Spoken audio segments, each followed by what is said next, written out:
गोविन्दमादिपुरुषं त्वमहं भजामि।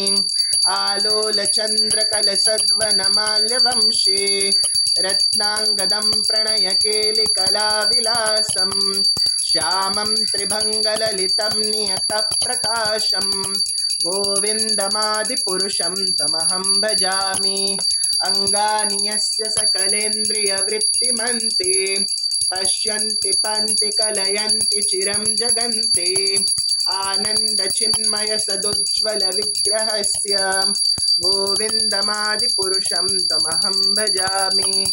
एकोऽप्यसौ रचयितुं जगदण्डकोटे यच्छक्तिरस्ति जगदण्डचयाय दन्तः अण्डान्तरस्थपरमाणुचयान्तरस्थं गोविन्दमादिपुरुषं त्वमहं भजामि।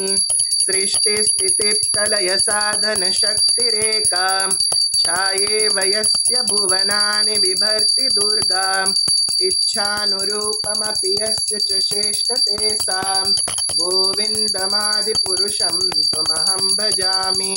प्रेमाञ्जनछुरितभक्तिविलोचनेन सन्तः सदैव हृदयेषु विलोकयन्ति यमश्यामसुन्दरमचिन्त्य गुणस्वरूपं गोविन्दमादिपुरुषं त्वमहं भजामि। सृष्टिस्थितिप्रलय